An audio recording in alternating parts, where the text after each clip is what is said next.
Hello, everyone. Welcome back to A Fictional Escapist. My name is Kris, and today we are joined by the lovely Jessica A. McMinn, debut author, the writer of The Ruptured Sky, which came out. Is it last month, Jess, that it came out? No, this month, a couple of weeks ago. This month. I think I read it last month. It You did. came out this month, very early in May. Welcome, Jess. It's lovely to have you on.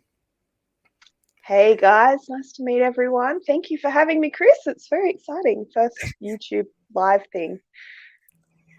It's I think you're my first Australian to come on Oh, to really? do one of these, yeah. So if you like that twang in our accents, that is because we are from the same place. You will get used to it as the interview goes along. Don't worry too And much. I'm All holding right. it back. I can really let it fly because I am from the countryside. Just try and tone it down for the Okay. US folks that need to actually understand us. All right, let's jump into the first question. We've got a few questions here today for Jess as a debut author, and I just want to get an introduction. So tell us a little bit about yourself and when you realized that you wanted to be a writer, and then what made you take that first step and that leap into the written world. So I guess going with the whole cliche thing that it's pretty much all I can remember wanting to do. I remember when I was in year one, writing like this really long story. So, do you remember those little exercise books we used to get in primary school with Opera House on Yeah, them? I yeah. wrote like 11 pages in one of those when I was like 7, and that was massive. I'm like, holy crap, this is me. I'm going to write tomes. Anyway, then like mum typed it up. It was like one whole A4 page on the computer. But I felt so special that it was typed up. And I think having written that story, which was, I still remember it, it was called A Night in the Graveyard. And it was about me and my friend at the time who went to a graveyard and went on this adventure. And we ended up in a volcano, and then we were like on the moon or something. It was very disjointed and all over the place. But yeah, look, What a it made an wicked story impression. for a 6-year-old to write. That's amazing. Yeah, we're all over the place, and it was look, fast paced and full of action, which I think sort of leaves me to where I am now. But yeah, look, going back, it was something I've done for as long as I can remember. Like even like drawing as a kid, like as a hobby, drawing in that, like I always drew people or animals and stuff, and they always had a backstory, and they weren't just sketches like landscapes and flowers and things like that. There was always a story somewhere. It's just always been there. And I went to uni. That was, I guess, probably the big step. Was I decided to actually study creative writing at uni. So I did my degree in that there. Which look great, but they very much kind of beat the whole genre fiction out of you. Like, you must write literature. It is the only thing that matters. And very much instilling the whole you can't make a living out of being a writer. You're going to have to do something else as well, which is sad, but that's sort of like a real thing they ingrain with you, which is probably why it's taken me 10 years since graduating to actually do anything with it. But yeah, that's sort of, it's always been something that's on the cards for me. That's awesome. I mean, it is sad that you go into those courses and they say, look, great that you want to be here. Go chase those dreams, but make sure you've got a day job to Yeah. keep you afloat.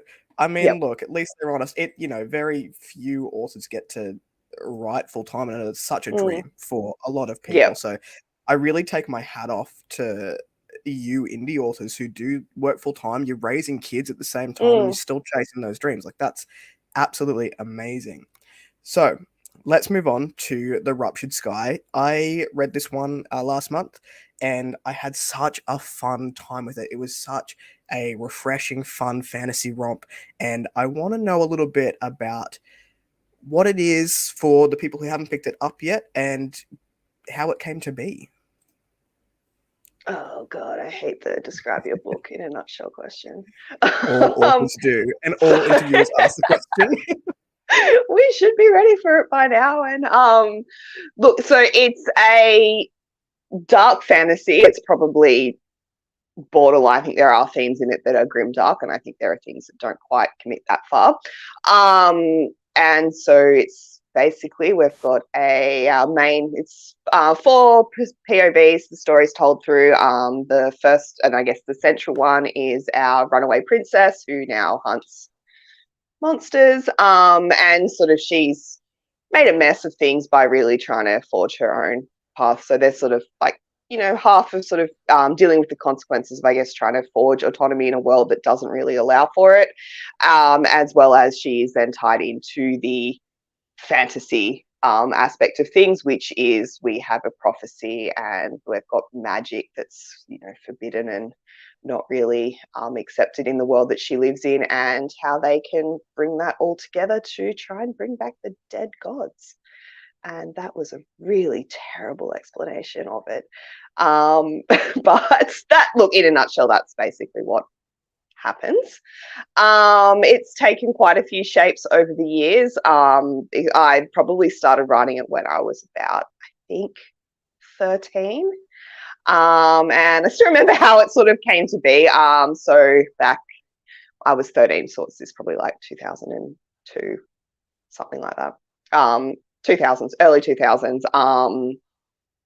Message boards were the thing online at the time. Good old message boards. I've got an older sister, and we're both like nerds. Like, we grew up with video games and crap, so we're nerdy. She was like on these message boards, and she was doing these like text-based role-playing games kind of thing. Like, so there was someone that was writing the story, and people had their like little characters, and they all made their posts on the message board it's probably like a digital version of tabletop gaming in a way. And she was doing that, so she was like, had this story that was going, and that, and I'm like, that's really cool, I want to do it. So I like jumped onto a different message board, and I'm like, cool, I'm gonna like run one of these things. And that sort of was the very start of the idea, I guess. I think the main character, Amika, she was actually very, very far removed version of that was the character that I used for this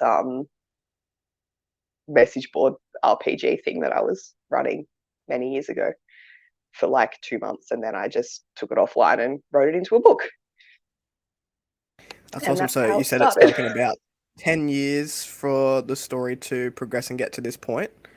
More like 20. Okay. So yeah. I've heard that a few times from authors that I've had a chat to, that it takes about 20 years from inception of the story, or the conception of the story, right into debuting. And then like you've got all these readers being like, okay, so I know it took 20 years to get book 1 out of your head, but when is book 2 coming? Look, maybe 2040. We'll just pencil it in for that. Yeah, we'll just put a 20-year mark on it and give it a go. Well, I'll start training a ghostwriter to finish it for me. Now, speaking of Amika, is it Amicalia? How do you pronounce Amicalia. it? Amicalia. I just pronounced it wrong the entire You actually did really well in your rapid review. Your pronunciation was pretty on point. I was really impressed, actually. I tried. So that brings me to my next question, because I feel like when I was reading it, I had a chuckle because the names that you've chosen are so fantasy. Yeah. They are such fantasy names. And I was like, if anyone has picked a name from a fantasy novel, it's Jessica. Like, she's just gone and got these fantasy names. Where did you get the inspiration for the names? I have to ask. Well, part of it came from, I do have a pet peeve that when you're reading like a really high, really, I guess, conceptualized fantasy thing, and then you've got like old mate Duncan is your protagonist, or you've got John or something, and I'm like, really, like, come on, guys. Like, so that was sort of me just like, no, I can't have stock standard names. I've got to like wank it up a bit, really. So I guess how I sort of started doing it, again, showing my age and generation, was Lord of the Rings had just come out in the movies when I was really sort of starting to build all of this. And so at that time, everyone was like, cool, let's learn Elvish. And again, using the good old retro internet, they had a lot of these Sindarin Elvish name generators. And I'm like, cool, I'll just whack some random stuff in here and see what pops out. And so for a while, that was sort of what gave me the start. And of course, I didn't keep them exactly the same because Tolkien's words. But they were sort of a route for a lot of the beginning is. I just basically stole them from elsewhere and then mashed them up a little bit. That's awesome. Yeah, you definitely didn't have a Duncan. There is no Duncan in the I Ruptured think the Sky at all. closest we get is we have Gerard and we have a Clarissa, but we've just wanked it a bit, so it's That's not such an so Australian normal. thing to say. Yes, look, I loved it. I thought it was great the whole way through. Every time someone new got introduced, it was a Oh, here name. we go. Let's just. I was just trying to remember them in my head, and I was like, "Am I pronouncing this right?" Because you know when those, I guess, memes or shorts where people like reading fantasy and they just go over the name. Yes, that's bad. At Look, least I yours do were that a lot as well. pronounceable. I could get the pronunciation, but that was great. So Yeah, look, it was an oversight not to include a pronunciation guide. So I did actually have someone say, "You need a pronunciation guide." I'm like, "Yeah, okay, fair point, I do." So I've it went out in my last newsletter, and I am in the process of actually popping that up onto the website as well, so people can use it as a reference, and I will include it in future installments. look, they weren't that bad. For Well, look, me I personally, shortened most of them. Most yeah, of the main ones are shortened, and they're helping them out a bit. So jumping into the story a little bit, and we will keep this non-spoiler for people who Yep. are watching. Something that really impressed me, and one of my takeaways from the Ruptured Sky was this almost natural ability to world build through your character interactions, because it pulled the way that your characters developed and their backstories, which were quite well fleshed out throughout the tale, but it was throughout the tale. So we learned as we went along. It felt quite natural to have your story unfold in that way. So I just wanted to ask a little bit about the writing process and how that came to be. How did it feel for you when writing the story? Did it feel as natural for you to write that way as it did to read? Oh, absolutely not. That was the like a real credit to my beta reader. That was just like there was so many like, nah, this is unnecessary info, dup, get rid of it. And that was so much of his critique was like, we don't need this is great, but we don't need to know it now, or why is this character thinking about it now? It's she lives here. It's not necessary for her to be observing or like noticing things that she would have seen in her everyday life. So that was a really, I guess, integral piece of feedback that I received from taking it from draft, where I'm just trying to impart what's already in my head onto the page, but then using the help of an outside perspective to say like, right, well, we need to know this, but we don't need to know it in this specific spot. So helping, I guess, find more appropriate places where it makes sense for the character, because they are very focalized chapters. It's just to make sense of why they're noticing these things in this moment. Use your beta readers, team. We're good Absolutely. people. We don't mean to hurt you. No, they are absolutely priceless. That's it is interesting, like talking as a beta reader to someone who uses, beta readers in the writing process, and how it does change and shape the story as it comes along. Oh, absolutely. And like, I think I would find it hard with a complete stranger, like just for a beta read, like someone completely unbeknownst to me. So I actually did use someone that I met at university. So I know that he, like, we're on the same page because I've sort of known him and I've seen his own work and everything like that. And he sort of knows mine and what kind of things I value stylistically. So having that connection already is something that's really helped me. I don't know how I'd go with like a full stranger, but I mean, again, having someone that can give that unbiased opinion is Yeah, for completely sure. invaluable. Using those contacts from the creative writing as well, like they've got the training, Yeah. they've done the same course. Yeah, Yeah. awesome. All right, so we come to the question, another question that authors hate that I've learnt that I still put in these interviews because I'm evil, is this has been in the works for a long time. You said about 20 years. Mm. It's out in the world. It's been out for a couple of weeks now. How did it feel to finally get your book baby out into the world. What was that like for you? It was really exciting, and I think I probably got the biggest buzz actually back in February when I did the cover release and put it up for pre-order, because I guess that was when it really started selling. That was the first time it was on sale. So seeing that and seeing people actually click the pre-order button. So that was the real. So it's been a long 2 months, and it's been an anxious 2 months of sort of waiting to see some response. And I expect that this is going to continue now as I see more reviews hopefully come in, that just sort of waiting to see people reading in, because obviously, you know, they've bought the book, but have they read it? There's still that I still don't know whether people have enjoyed it. Like, I've gotten to buy it, but have they liked it? Have they read it? So look, it's been a roller coaster. It's still quite surreal. I don't think it's really sunk in yet because it has been so long coming. And I actually only made the decision to go independent probably in the last 12 months. I was on the fence for a while. And I was actually doing query letters up most recently, probably the end of last year. I was still thinking, all right, I might just chuck some queries out. And I was writing one for a small spec fic publisher in Australia. And I was just like, you know what, I can't be bothered to convince someone to publish my book. I would rather put the effort into convincing someone to buy my book. So I was like, I'm just going to skip that step and take full control of it.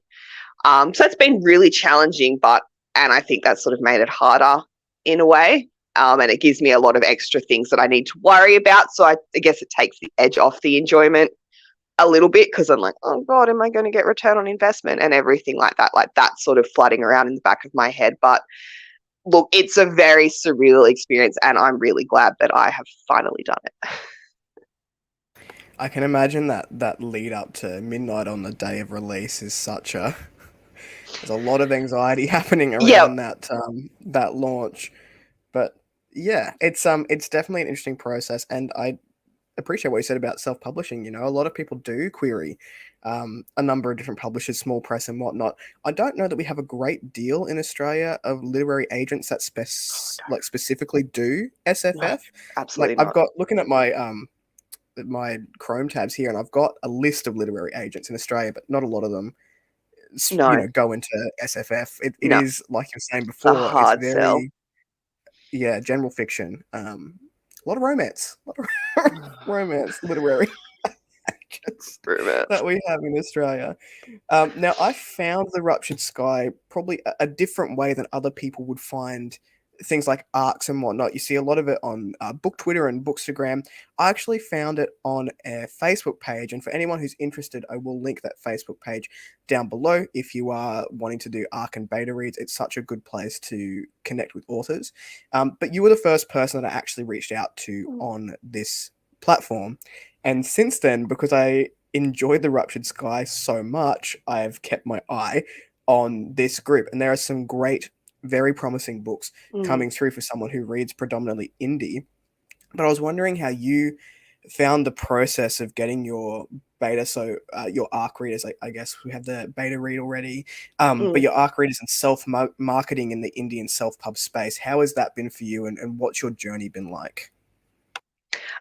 So I took a lot of advice from Helen Shura, who's another Australian. She's in New Zealand now, indie. So she's sort of, I guess, been an inspiration for why I've decided to go this path, because she's done it very, very well and to a very high quality. So we write in different genres, but she's given me a little bit of tips, and she was the one that actually pointed me towards that Facebook group, as that's where she does her beta call, her arc call I've out. seen her name pop up. Yeah. So she sort of put me onto that, and I'm like, right, I'll just put up a post, put as much information as I can and see what happens. I got a higher response than I expected. So it's probably still lower than what a lot of people send out arc-wise, but it was, I guess, more than what I expected, because I haven't been in these communities really. So like, I didn't have people that had seen my name or anything before. I was just popped up and everything. So it was quite nice to see that I got the response of, because I think there's only been like about a 30% return on people that have actually reviewed at this point, which seems to actually be higher than usual. So I'm pretty okay with that people say they usually send out a lot more than they get back return wise. But look, people get busy. They don't always get time to read their arcs and everything. So it's frustrating when I think, because I'm like, oh God, have I given my entire audience an arc? And now I'm not going to sell anything because I've just given it away for free to everyone that wants to read it.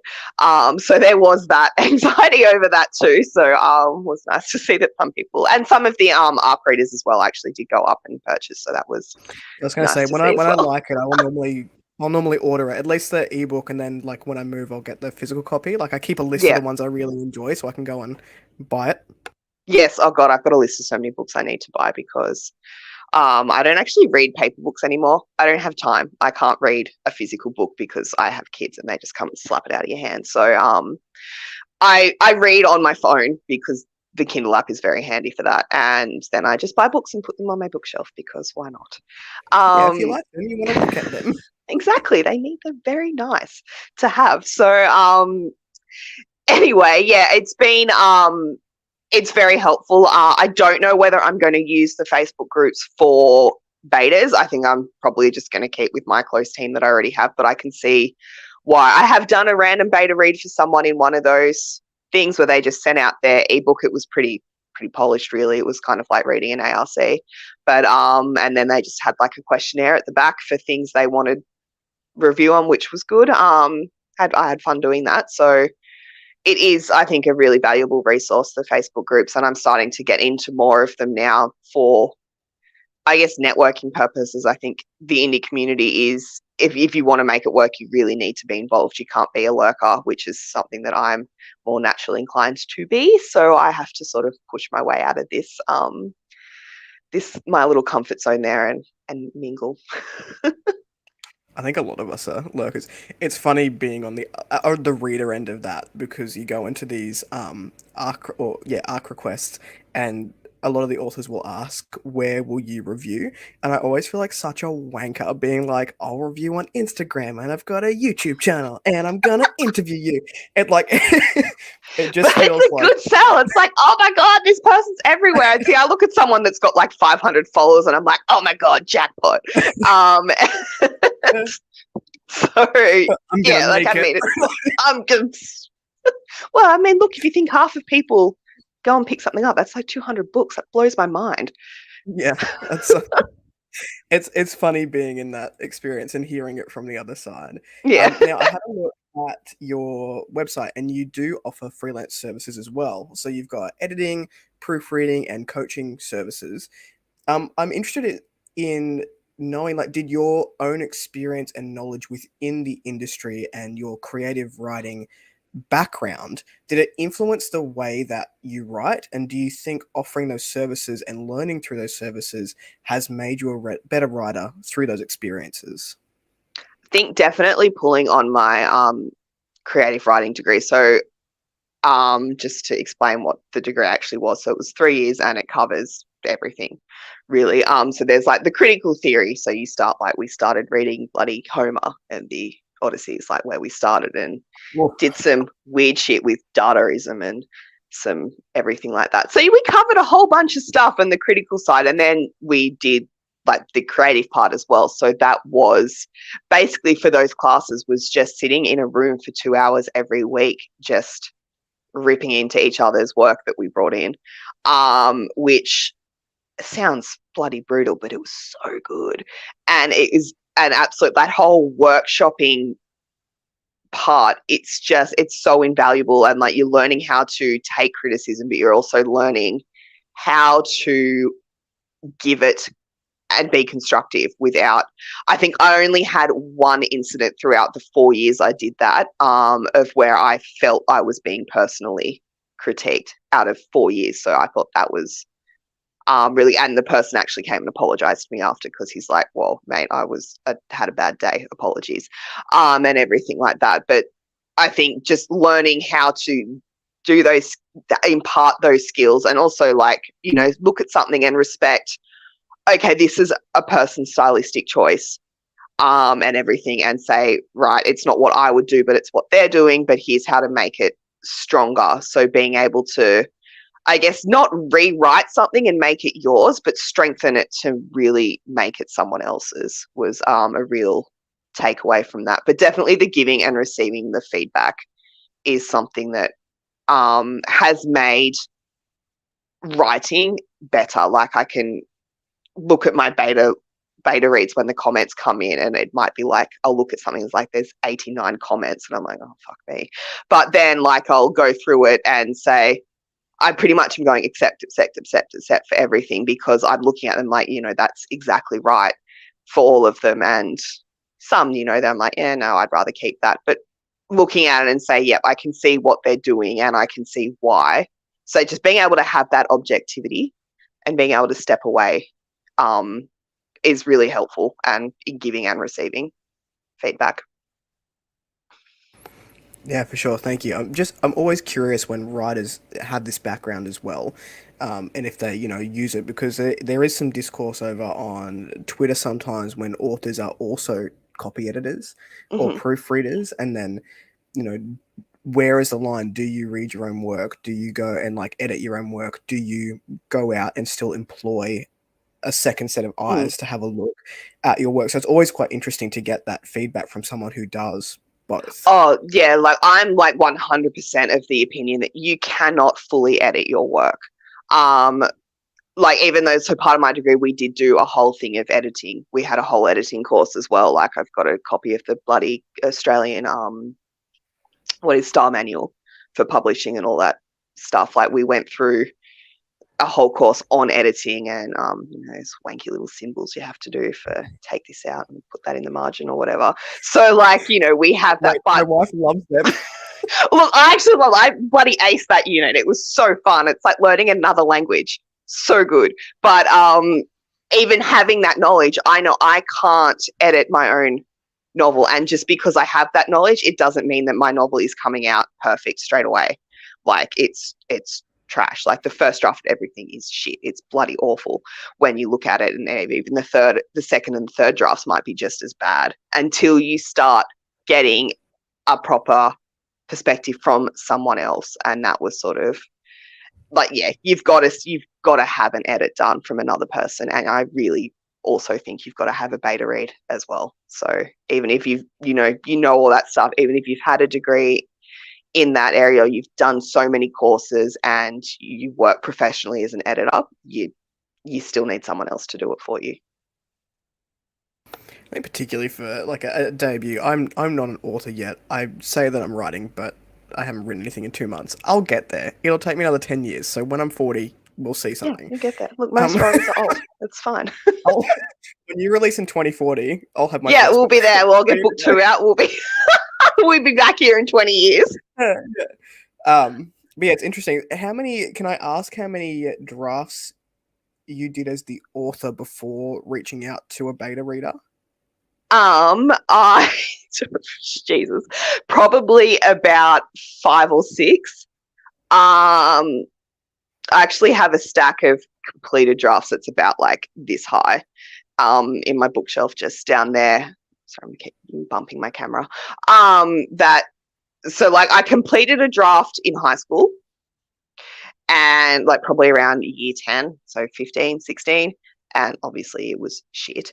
So I rewrote it again at uni. And that was when they were like, oh, you can't write speculative fiction. You must write literature. And then they were also like, oh, don't bring anything you're really attached to into class to workshop. So, of course, the first thing I bring for my very first workshop is a chapter from my novel. And, and that was fun. And everything like that. So, look, and I think I did probably about 4 drafts during that period of sort of like 2008 to 2014, of where I'd get to about, say, 60k in, and then I'd scrub it and I'd start again, because I'm like, there's too many problems. Like even the World Foundation has changed so many times prior to this. The one that sort of I guess, completed probably 2016. I completed a draft, and since then there's been another 4. complete drafts. So just a few. Just Quite a few, couple. yes, quite a few. Look, a lot of them ended up not being completed because I was like, nah, delete, start again. Yeah. But yeah, look, it's been a massive process, and I think I finally got it in the direction where I want it to be. So hopefully that means everything will not take 20 years, but no promises. And with all of the drafts, would you say you're more of a plotter or a panzer? I don't plot. Which is probably why I've had like 10 drafts, because I haven't plotted. My plots and like my plans basically is usually like I will put like maybe 2 dot points at the end of the Word document for the chapter I'm writing on, being all like, I need this to happen and I don't want to forget or get distracted. But I don't even write stuff down. Like, it's all in my head, which has been really bad. And it's only been for this last, like now moving on to book 2, that I've actually written down a very sketchy outline, because I'm like, look, I've got 2 kids now. There is so much shit going on in my head. I can't possibly be relied upon to remember everything. So I've now started to write it down. But again, it's just chapter 1, blah, blah, blah, blah, blah. Chapter 2, blah, blah, blah. That's basically it. Like, I don't do scene breakdowns or anything. So it's sort of like, then when I come to write the chapter, we see things go off onto quite tangents. So I guess the term people are using now is the discovery writer. So as I'm writing, and because I do write character-driven work as well, they really do take things in their own direction. Like, I'll be writing something and then suddenly something's happening that I wasn't expecting. I'm like, yeah, I'm just going to go with this. That's always funny. Like, whoa, did you just make your own decision? Rude. They do. Like, I mean, obviously I'm the one running it, but they actually do their own things. Like, I guess probably it sounds insane for probably people that don't write, but it does feel like they really are writing the story themselves sometimes, because as it's just going and you're just typing away, and then suddenly they're like, you said something, or I've written in a bit of exposition that's sort of now starting to lead it in a different direction, and it just spreads that way. So yeah, definitely not a planner. I just go with how things are developing in the moment. But I am, I guess, from a professional standpoint, having to put some framework in place, because I need it to follow a certain trajectory now that the first book is published.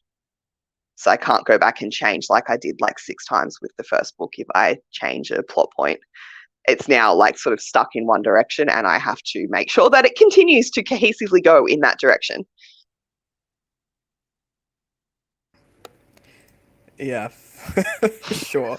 I'm definitely a plotter, and I feel like I'm in the minority on that when I Oh no, talk I to know lots of other plotters. authors. Everyone I speak to seems to be a plotter, and I'm just over here being fucking We're chaos. And yeah. I'm very envious of plotters, but watching them use stuff like, I hate Scrivener. I hate it. I hate it so much. Just because there's just too much shit going on. I'm like, I don't need to put that there. I'm just going to put a post-it note inside my brain somewhere and come back to it and forget about it. I'll put it in the brain box somewhere. Yeah, in the brain box, which has been lost and dropped at the bottom of the ocean somewhere. But yeah, no, I see a lot of planners, and I'm actually envious about like how much they know, like their character sheets. They know everything. And I'm like, whoa. And I try to do it, and I get bored after 10 minutes. I was always jealous of D&D players. So I just have no patience to sit and do something for 4 hours at a time. Like, I've got to get up every 20 to 40 minutes. I can't sit there for 4 hours. But I loved like the idea. So I think I just like stole D&D character sheets. And I was like, all right, cool. That's now how I'm doing characters and whatnot. It's just funny how different people have different processes. Which is an awesome segue into my next question. So for our fellow writers out there, we do have a few people that frequent the channel that are writers or looking to write at some point in the future. You've got kids, you've got, a day job. How do you get those creative juices flowing for yourself? Do you follow a routine? Is it all chaos? Do you fly by the seat of your pants? What works for you? Yeah, it's chaos. It's just plain and simple, it's chaos.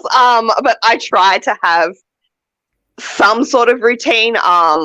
a few years ago when after I went back to from maternity leave with my son, I ended up having a really good routine. Like I was getting up at 5:30 and I was able to write for about an hour and everything before he deigned to get up. And so I was like, cool, yep, that was working so well. I was still able to get stuff done and everything. And then look, he just got older and more difficult and it sort of fell apart. So yeah, there's no real routine at the moment. I'm still am mostly on maternity leave at the moment, so I have a little bit more freedom to just sort of, work when the moment takes me kind of thing. But yeah, you try to get a routine and just expect it to fall apart. Basically, I do a lot of my writing now on my phone. I use Google Docs to manage all of my drafts because I can then have my beta come in as I'm working. Like as I finished a chapter, he can come in and start leaving his comments, so I can continue to push ahead without losing time. Like he can give me structural things as I'm going with the draft.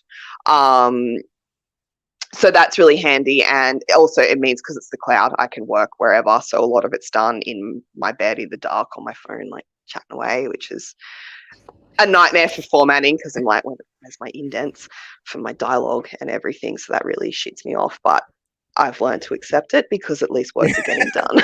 You do what you got to do, right? Yeah, pretty much. So look, try and have a routine, but just expect it to fail, basically. That's life advice. It's good life advice. Look, it's practical and realistic, okay? Yeah. We've come here to demotivate. No. We've got a couple of questions before we finish off. A lot of writers are also readers, so I just want to know if there's a book, even one that you've read recently or from your childhood, that made you think that, yes, this is what I want to do. I can do this. I want to write. So this is probably the thing that, as why I've struggled and while I'm sort of struggling with the marketing as well. And I didn't read a lot growing up and through school. I liked books and I did read, but I've read so much more in probably the last 5 years than I've read in my entire life because I played a lot of video games. So that kind of took up my reading time. I'd only sort of read when I went to bed and like I'd read like a page and fall asleep, and I still do that. But or like yeah, I read I was like really big into manga as well. So I read a lot of like graphic novels. So a lot of my inspiration came from those. So I went through a phase where I'm like, yeah, I'm gonna write a manga and I'm gonna draw it. No. So that was sort of like a tangent, or I'm like, I'm gonna write a video game script. No. So it was, I guess, drawing. My influences have come from like stories in that medium as opposed to novels. But I think the one that really sort of, I guess, shaped what I wanted to achieve with my writing was this book, actually another Australian author, Leanne Hearn. She wrote Across the Nightingale Floor, which is a Japanese-inspired historical fantasy fiction that's actually listed in the literature section of bookshops usually. Yeah, definitely heard of it.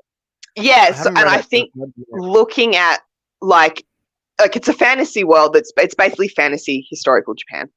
Like all the names are Japanese, the cultural customs and everything Japanese. But obviously it's not Japan, and there is like some fantasy elements to it.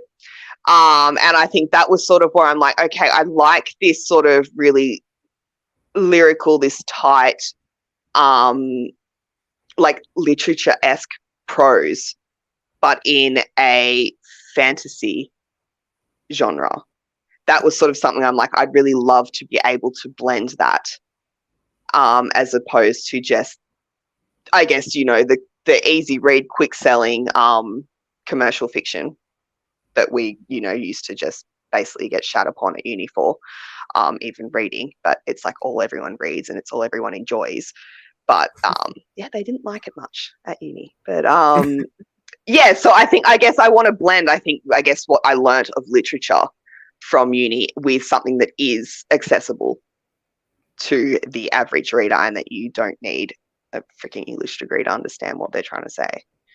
Yeah, for sure. And I definitely think the Ruptured Sky hits those points. It is very accessible. It is fantastical, but I don't think that you need to be an overly seasoned fantasy reader to pick it up and enjoy it. Or, someone who likes things like Litfic could pick it up and be like, hey, this is actually really cool. Like, I enjoy this for, something different from what they normally read. And I love those kind of stories myself. And I think that video games I'm not much of a gamer myself, but my wife is, and she loves storytelling through that visual medium. And the games that she likes to play are very story heavy. So she'll watch all the cutscenes, and I'll be like, "This is boring. What are we doing here?" So it's just different enjoyments, and I definitely think it's an underrated way to experience. Oh, absolutely! Story, it's so good. Like, and it is. It's like an interactive story, and especially like with tangent with newer sort of ones where your decisions that you actually make in the game can impact the way the story progresses, which if anyone's played The Witcher, things can go really, really bad for you, like they did for me. So decisions, they matter. I can confirm I tried The Witcher 3 once. No, twice. I tried twice. I have no patience, so I got like 4 hours into both, and I was like, eh. But the first thing I did, my first playthrough, was like walked out of intro village, turned the wrong way, got smashed by a dragon. It's like, well, this is not the game for me. Oh yeah, but there's some instances where you actually have a timer of having to make your choice, and like I just panic, and I ended up like setting this whole village on fire, and then like I got all of these quests that had little like red arrows on them, like automatically failed because I killed the fucking NPC that was supposed to give me the quest. So I was like, right, well, I haven't finished it, but I never finish anything, in testimony to the fact that it's taken me 2 decades to write a book. So, yeah, there's a lot of unfinished games there. Life choices matter. Life choices do matter. See, look, video games, they teach you stuff, kids. Don't burn villages. It's not just violence, except, not just violence. There's life lessons to be had. Hey, a lot of fantasy books start with someone's village being on fire. So, yeah, they do. There's a lot of, it's the inciting incident that is literally being burnt. That works. Sells books. Last question I've got for you, and probably the one people are most excited to hear about. What's next for the Gardens of War and Wasteland? Okay, well, people that do read my newsletter will already know this. I signed up for that. I didn't realize you had one. Look, I'm really bad at it, but it's there. Don't profess to say that it's any good, but it's there. Book 2 is coming, and you can actually pre-order it on Amazon. Awesome. It will be called The Blood Curse.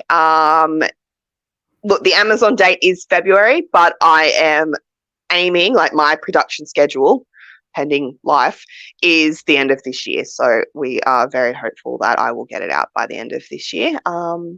But if not, February, because otherwise Amazon will blacklist me, and we don't want that to happen. So look, I put myself in a hard deadline, being all like, maybe it'll happen this time. So yes, book 2 is coming, The Blood Curse. So That's we'll awesome. See where that, I'm still drafting it at the moment, but we're getting there. It won't take 2 decades, I promise. Oh yeah, no, well, I have to go back to work in a couple of weeks. So maternity leave in Australia. Let's get into that topic. Oh yeah, let's not do that. Yes. That is awesome. It has been awesome chatting with you. For people in the audience, all of the links to both Jess's website and the Ruptured Sky will be down below. I'll also chuck that pre-order link in for the Blood Curse as well. And the newsletter. There's 2 free books with the newsletter, 2 novellas. The so novellas on the website. Yes, they're on there as well. So. People, and you'll get. Don't be like me. Sign up to the newsletter. 2 free books, guys. Everyone loves free shit. But that was awesome. Thank you so much for coming on to the channel, Jess. It's been lovely to have you. My pleasure. It's been fun. Hopefully we answered everything in some sort of logical manner. Don't burn villages. Read books. They're good. Basically, yeah. That's it. Life lessons. All right, it's all chaos and darkness. For the audience, we will say goodbye Thank you so much for joining, and we'll catch you in the next interview. See you guys.